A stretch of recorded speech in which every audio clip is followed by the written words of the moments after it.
Okay, we are back. We are in part 8 of this video series. We've done a lot so far. I have to admit, the first 2 videos were crappy quality. The first one had audio desync issues, and the second one I was badly interrupted and there was a nasty crash in it. But I think this video series is pretty good. That said, if you jumped in at some late point, you're probably wondering what the heck's going on. Certainly you should start from back in video 3 or maybe earlier. The first video is mostly just about the user interface, but I think if you don't know what's going on, start at video 3 and you'll feel okay about it. Anyway, we're in video 8 now, and since video 7, I made a couple of changes. There was a change on this line, denoted here actually, and you can see I initialized this array. And right now I've got a hard-coded 5 in there, and I'm just going to say that's okay for right now. It's a hard-coded 5. I needed to initialize this array. In most cases, it doesn't matter whether I've initialized this array or not, but I do have to use the new keyword to create an array, right?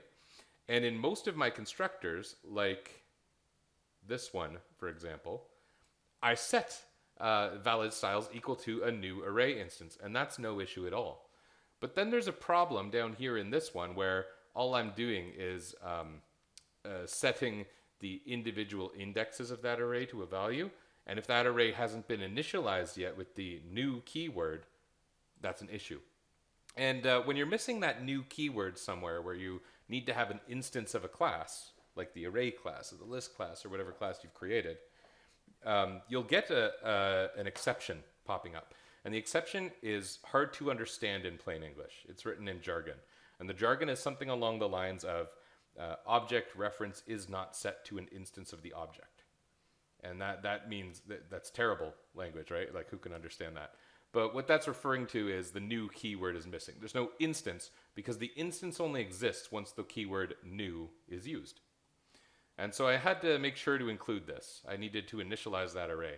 And I did the same thing on line 33. I think that was new as well, where I needed to initialize that list before I started adding to that list. And speaking of that, I did set up initialization for the list. The constructors, I think, are the same. We've got our 4 constructors. No changes there, pretty sure. These properties are the same. I needed initialize parts to exist.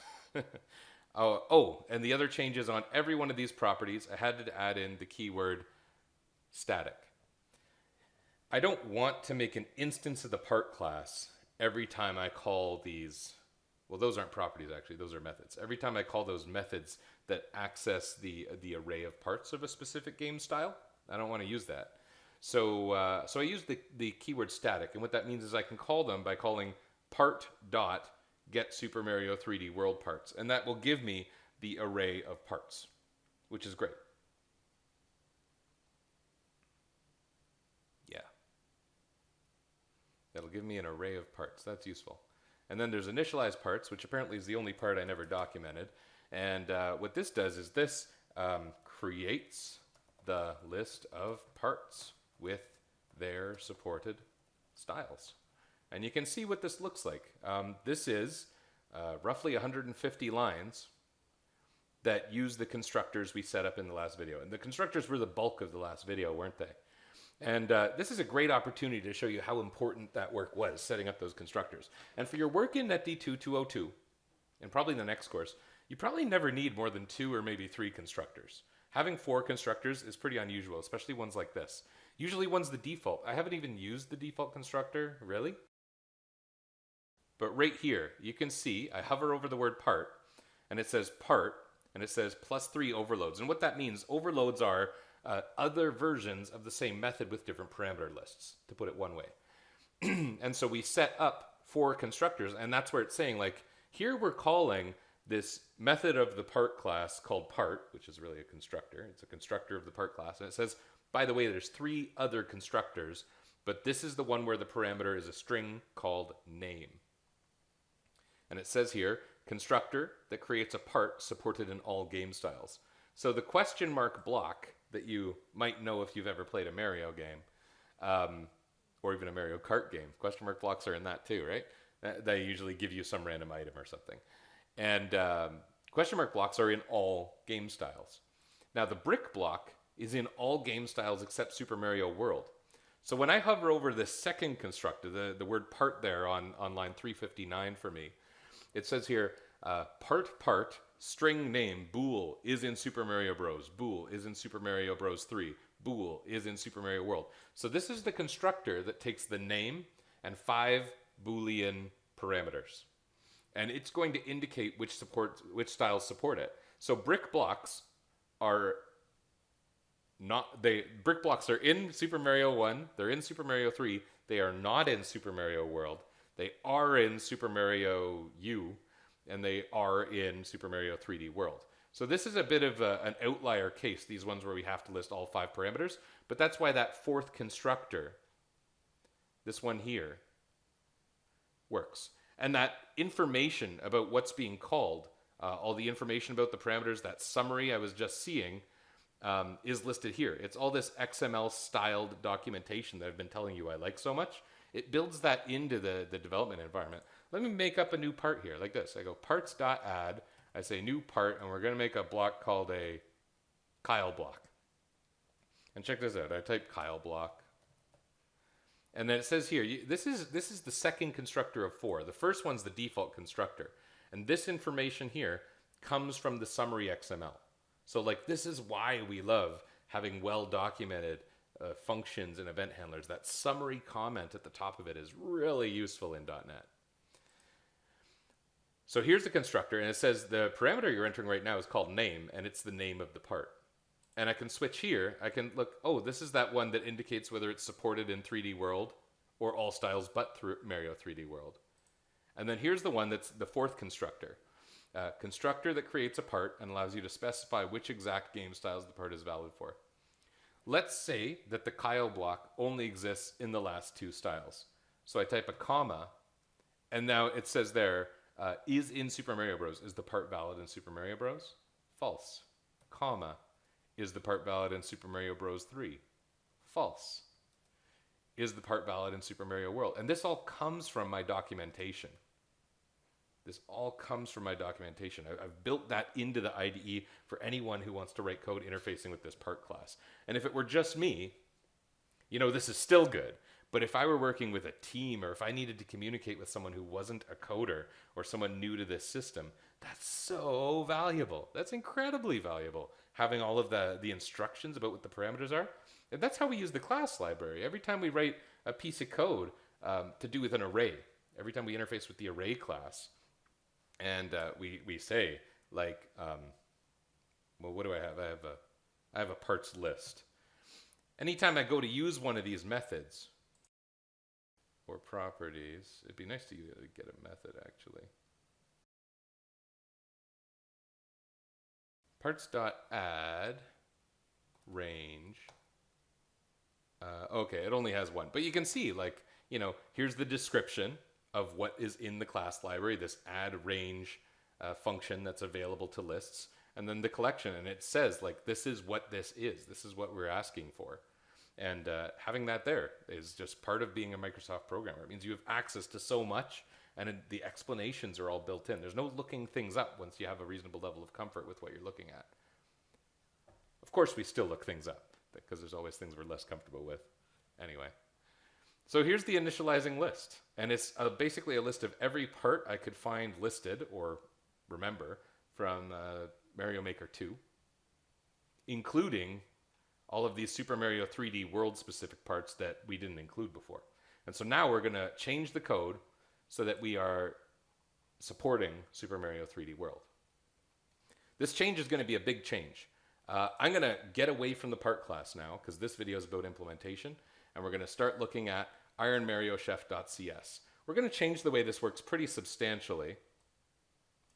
Let me change this. There we go. We'll get rid of the text arbitrary change. And, all right.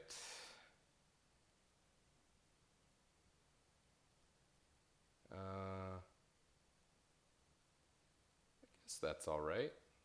Don't think we have to change that. We do not need the list of 123 parts. But our method of, the methodology we're using to determine the game style and the course style, that's going to stay the same. Although I guess we need to add in here to game styles, we add in Super Mario 3D World, right? And because we have addressed everything using the length of the array rather than some hard-coded value, there's nowhere else we have to change that. That's another one of those big benefits to not using hard-coded values for the number of game styles. So we just went from 4 game styles to 5, and that's the only place we really have to change it. There are other changes we're going to have to make, don't get me wrong, but yeah. The specific parts, we have gotten rid of this set of rules, so we're going to destroy that. Every time I destroy this, you're going to see these red friends popping up in my margin, and that's pointing to errors. Yep. I'm going to just cross them as I come to them. We'll see how that goes. All right, so we got current game style equals get random index game styles. So we're going to set the game style. We're going to set the course style, and then we need to get the primary part, secondary part, and band part. And how are we going to do that? It's now going to be unique to the game style, right? So it's going to be a little different here. It's going to be something more like this. If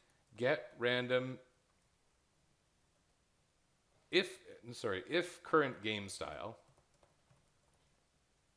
equals game styles Super Mario Bros. So if we're in the Super Mario Bros. Style, primary part, current primary part, equals get random index part dot get Super Mario Bros. Parts. This is an array of parts, not an array of strings. So, I mean, we could rewrite the class, or we could write another version of getRandomIndex that supports parts, and that's what I'm going to do. So I'm going down to getRandomIndex. I'm just going to make a different version of getRandomIndex that will accept parts. Gets a random index from an array of parts. Random integer between 0 and the length of the array, and it still just returns an index, so it's otherwise the same. This might seem a little bit silly, but it's going to solve the problem most easily, so let's go with that. Okay. We have to force this to an integer.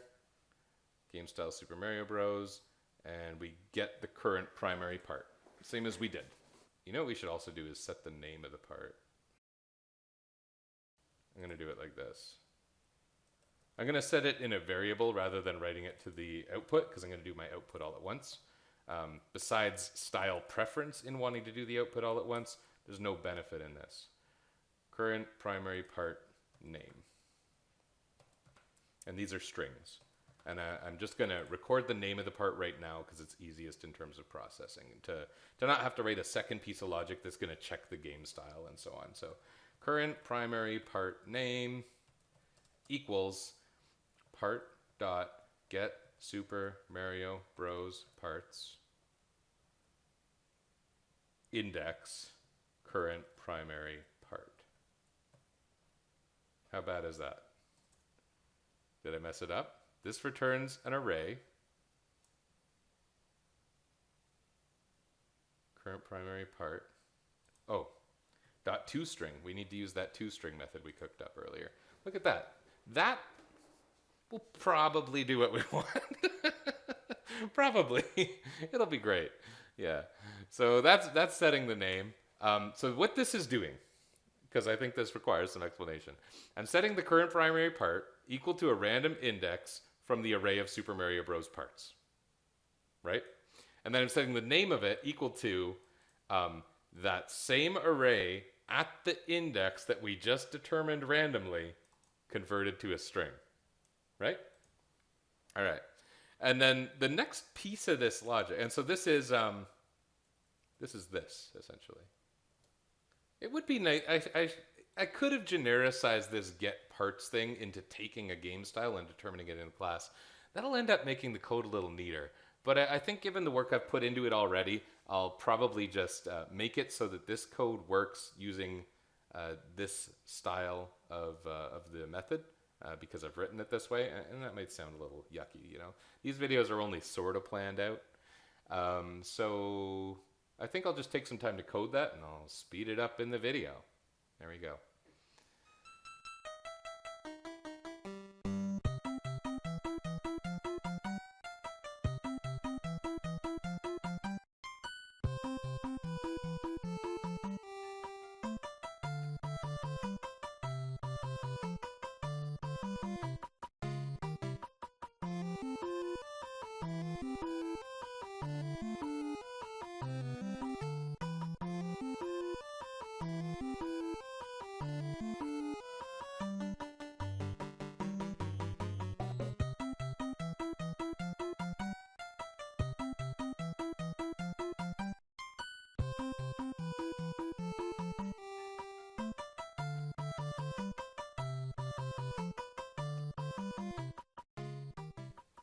Okay, and I'm back, and I did that, and it's sloppy. And there's a lot of repetitive code that you might have even seen during that sped up version.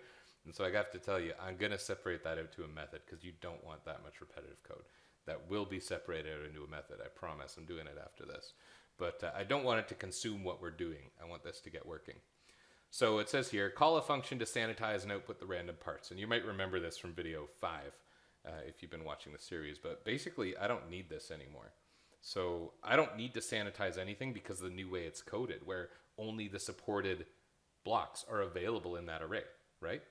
So I'm going to change this completely. I'm going to go text box primary part, just like we did way back in the olden days.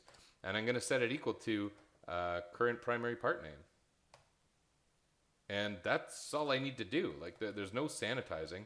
The only trade-off in this is some of those very small number of parts that are different based on like the course style, you know, Gelectro and whatever, those won't be accounted for, and so we don't need this. We don't need this, and it's probably going to seem kind of harsh that I'm like deleting things. A lot of coders, what they would do is anything that they determine is unneeded or they question whether it's needed, is they pop it into a comment so that they could call it back easily if they need to. Or they let the version control take care of it, which I guess is what I'm doing. But the fact is I'm pretty confident I don't need it because I planned around this possibility. The methods above, or rather the decision logic, I must admit, is not my best planning ever. But whatever.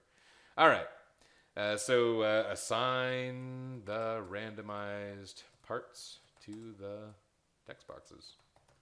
That's it. Reset still works, exit still works, get random index works, the other get random index works. There's two versions of the same thing. I should probably put some regions in here because this block of code is getting confusing. Output part is no longer used. We're going to save nearly 200 lines of code here. And you're going to notice my margin now is showing a lot of changes, but not a lot of errors. Oh, I do have regions in here. Oh, the functions are together. Okay, that makes sense. Of course I did that. That was smart of me. Anyway, there's still problems here. This will be cleaned up. Let's see how it runs. We might have to do a little bit of live debugging, but we'll see.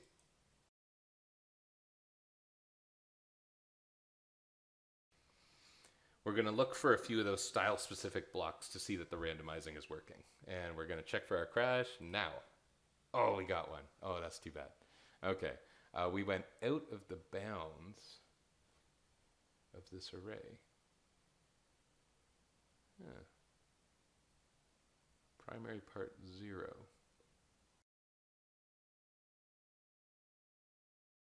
Do we always go out of bounds?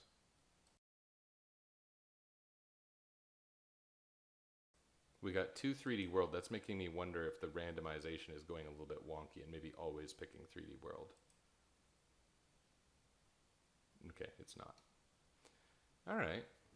The primary part again is 0, and it's reaching into this array at index 0 and saying that 0 is out of bounds as if that array doesn't exist. We'll have to step through that. Right here. So here I'm using a breakpoint in the left-hand column so I can watch the logic and see what's happening here. Restarting the program. I'm starting it right above the if structure so that whenever we get to that if structure, we'll be able to watch the values changing in the program. Randomize. Okay. The current game style is 4, which is 3D World, right? GameStyle.Super Mario Bros. Okay. Current game style is 4.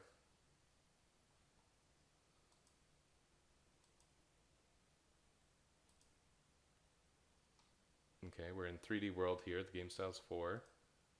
We go in. Current primary part is 0. What value do we get out of this?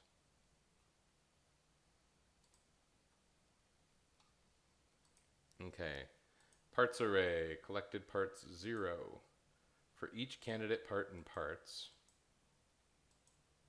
return parts array. The array is just empty. Okay.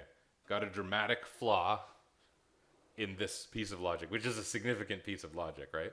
So yeah, I'll have to revisit this and then update. Let me pause this recording and I'll come back and report on what happened.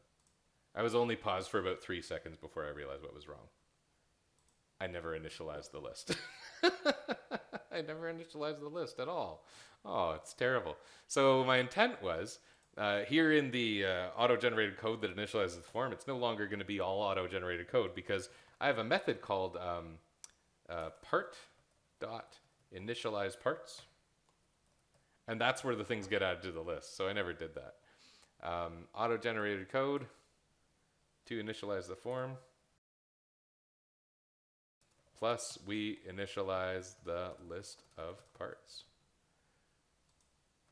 This is probably going to be much better very quickly. It could also still be broken, where we're not going to find further errors. Getting a new error is just as exciting as solving things, right? Let's step through anyway. The current game style is 0, which is Super Mario Bros.